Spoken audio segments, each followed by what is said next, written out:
Para resolvermos a questão 4.1, partiremos da definição de comutadores. A gente tem que o comutador do operador A e B ele é igual ao operador A vezes o operador B menos o operador B menos vezes o operador A. Partindo daqui, a gente vai realizar as operações de comutação para as posições e os momentos em 3 dimensões. Logo, a gente tem o operador x comutação com o operador y. A gente pode escrever dessa maneira: operador x vezes operador y menos operador y, operador x. Como a gente sabe que o operador da posição ele é a própria posição, a gente pode reescrever isso dessa maneira: x vezes y menos y vezes x. Ordem dos fatores não altera o produto, então isso é igual a isso. A gente pode considerar que a comutação entre o operador x e o operador y ela é igual a zero. Estendendo essa visão, essa análise para as operações, a operação de comutação entre o operador x e z, constataremos que chegaremos no mesmo resultado, pois o operador x vezes o operador z menos o operador z vezes o operador x, onde o operador x é o próprio x e o operador z é o próprio z, temos essa relação. Logo, a gente consegue constatar que a operação de comutação entre a posição, entre as 3 posições de um espaço tridimensional, ela é igual a zero. Partiremos daqui e analisaremos agora as operações com o momento, as operações de comutação com o momento nas 3 dimensões. Vamos lá. A gente vai testar aqui então momento de x com o momento em y. A gente sabe que o momento ele é dado por h cortado sobre i, derivada parcial da direção, na direção que o vetor está apontando. Então seria mais ou menos assim. Pela definição de comutação, a gente tem p de x vezes p de y menos p de y, p de x.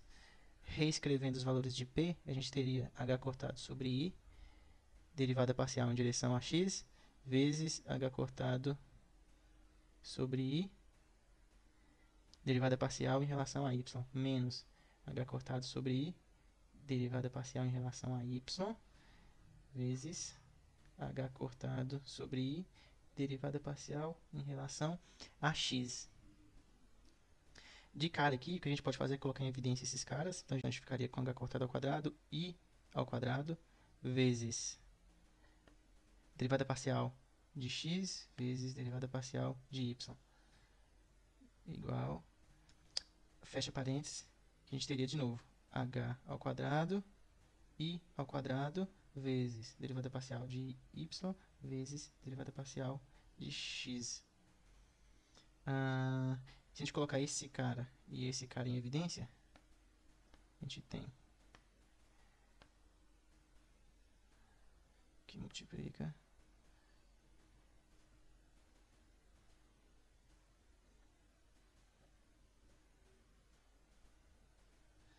se a gente compactar esse termo de notação.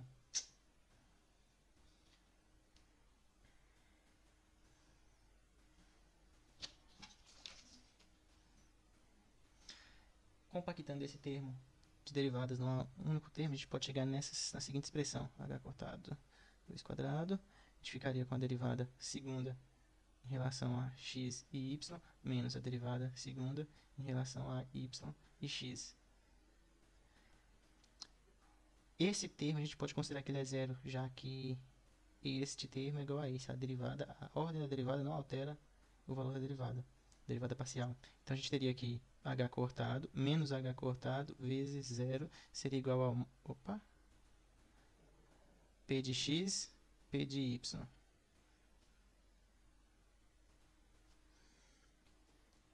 Com isso, a gente constatou que as relações de comutação entre o momento x, p de x e p de y é igual a zero. A gente pode estender essa análise para o momento de y e x sendo igual a zero. Melhor, a gente pode estender essa análise para todo momento pi com o momento pj, que vai ser igual a zero.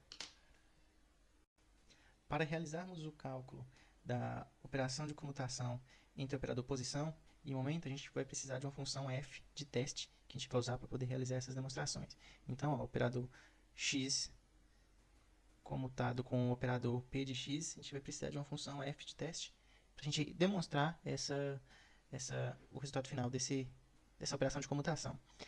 Aplicando a definição de comutação, a gente tem que o operador f vezes o operador P de x menos o operador P de x, operador f, tudo isso, operador x, tudo isso aplicado à função f. Dessa maneira, a gente tem que o operador x é o próprio x, o operador P de x ele é igual a h cortado sobre i, derivada parcial de x.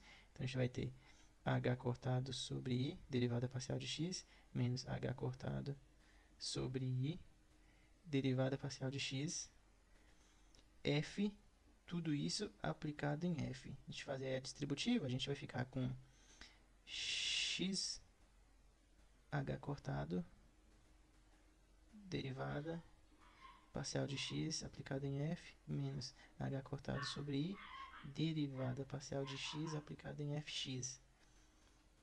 A gente vai colocar esse cara em evidência, então a gente vai ter h cortado sobre i, que multiplica x, f de x dx, menos derivada parcial de x, f de x dx. Esse camarada aqui agora, ó, a gente vai fazer aqui. Essa derivada ela sai por derivada do produto. O que a gente pode fazer aqui? Que esse cara ele vai ser igual a primeiro vezes a derivada do segundo, mais a derivada do primeiro, que a derivada de x vai ser o próprio x, vezes a derivada do segundo. Vai ser 1 a derivada de x.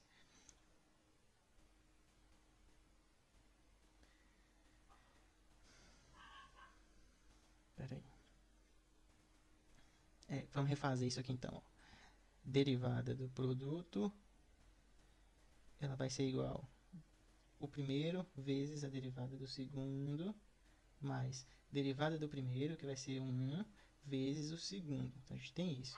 Então, no final das contas, esse termo, ele vira isso daqui. Vamos reescrever essa equação, então.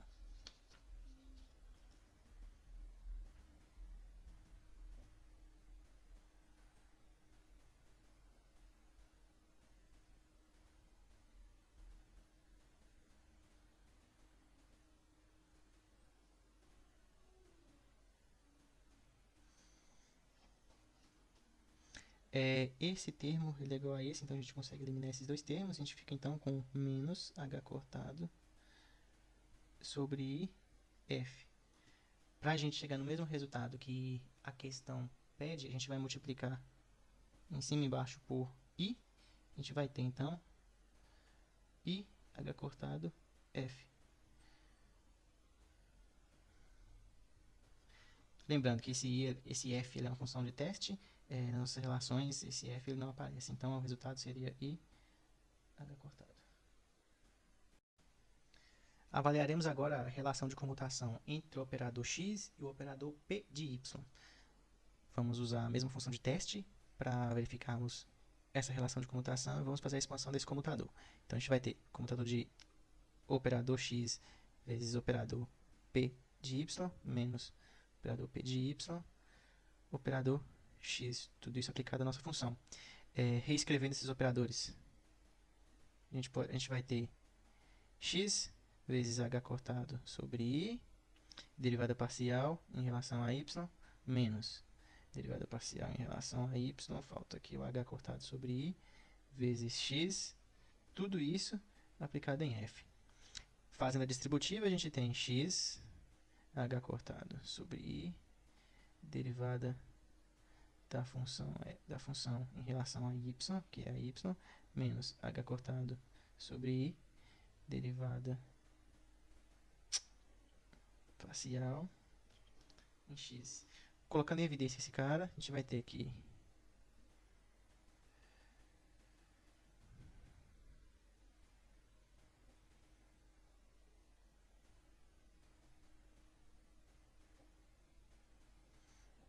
nessa relação de derivada, nessa relação de derivação, o x ele se comporta como um constante, já que a derivação é feita em relação a y. Então, esse camarada aqui ele sai para fora.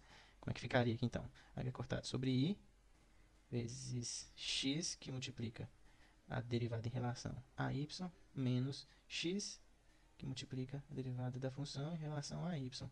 Esse termo é igual a esse, então a gente consegue zerar a nossa equação, fazendo com que a relação de comutação entre o operador momento em y e o operador x e o operador momento em y seja igual a zero. Dessa maneira, a gente consegue constatar que as operações de comutação entre o operador posição e o operador momento, elas vão ser zero se i for diferente de j, e elas vão ser i h cortado se i for igual a j. A gente pode concluir, então, que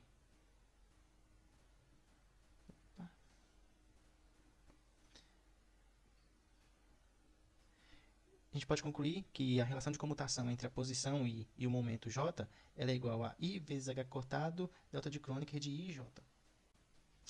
Para finalizar a nossa conclusão, a gente tem que o comutador, completando nossa conclusão, né? Se a gente tiver o comutador de pi rj, a gente vai ter menos i h cortado delta de Kronecker. Para a gente resolver a questão 4.1, letra B, a gente precisa demonstrar que a derivada do valor esperado de R em relação ao tempo ela é igual a 1 sobre m vezes o valor esperado do operador P. Certo? A gente vai fazer isso usando esta equação, que relaciona a derivada de um operador em relação ao tempo igual ao valor esperado do comutador, da comutação entre o operador hamiltoniano e esse próprio operador, no caso aqui o operador Q, vezes i sobre h cortado, mais o valor esperado da derivada temporal desse operador Q. Então, basicamente, a gente vai fazer a derivada do valor esperado de x, representando uma das componentes espaciais de R, em relação ao tempo. De maneira resumida, a gente vai trocar o operador Q pelo operador x. Então, a gente chega nessa relação. O operador hamiltoniano é dado por essa fórmula. A gente vai aplicar essa fórmula, aplicar o operador hamiltoniano na fórmula. Então, a gente tem a seguinte relação.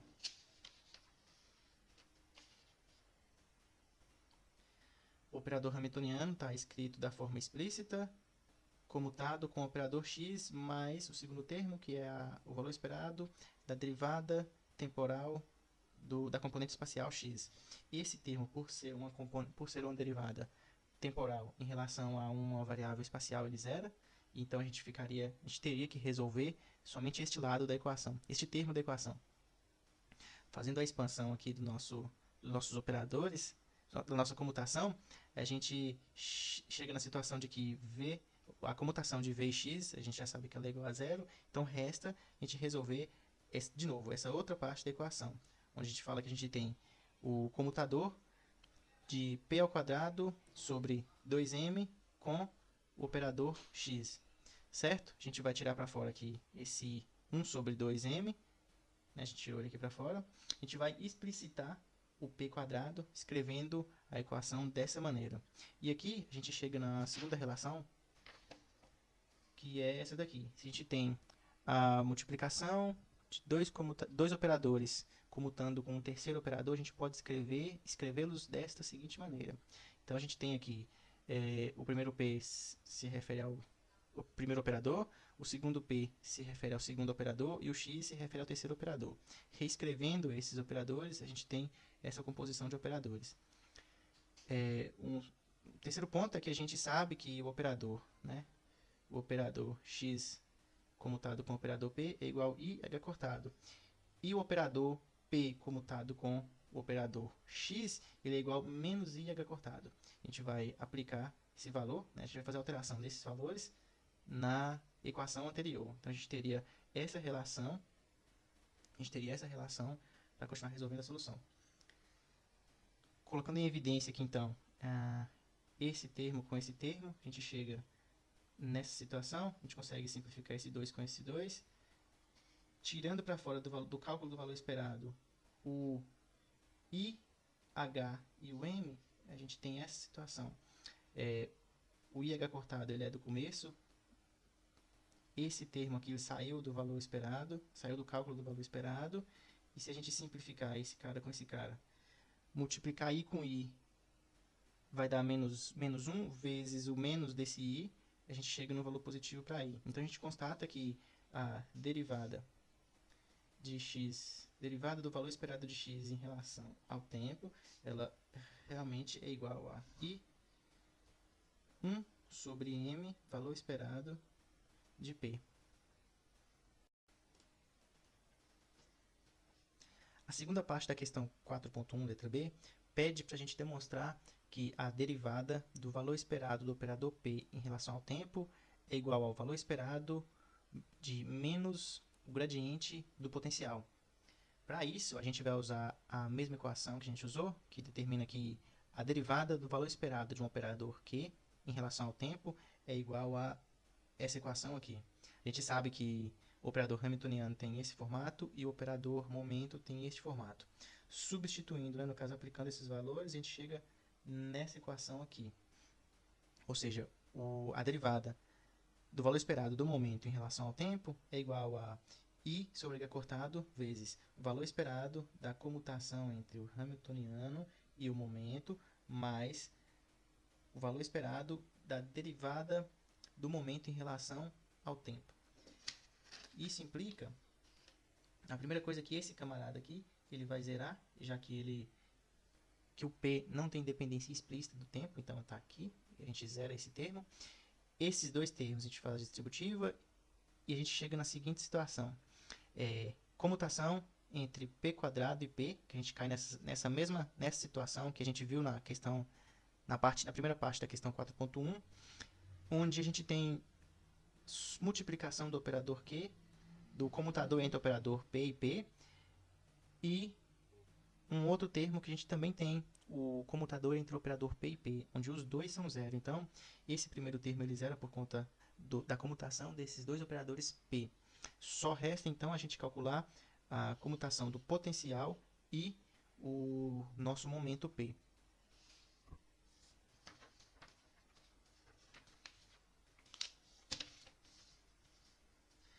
Dessa maneira, a gente tem essa equação. I sobre H cortado vezes valor esperado da comutação entre potencial e o operador momento.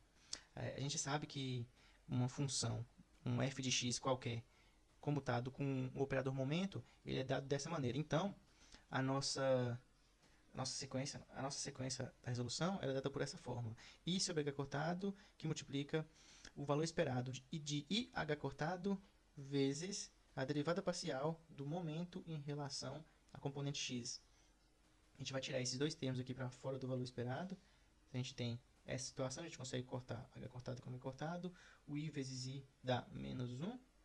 E no final a gente tem que menos o valor esperado da derivada parcial em relação a x do potencial, ele é igual a nossa derivada do valor esperado de P em relação ao tempo. Com isso, para as três dimensões, né, a gente pode substituir esse diferencial parcial pelo operador gradiente. Então, a gente tem que a derivada do valor esperado de P em relação ao tempo é igual a ela é igual ao valor esperado de menos o gradiente de V.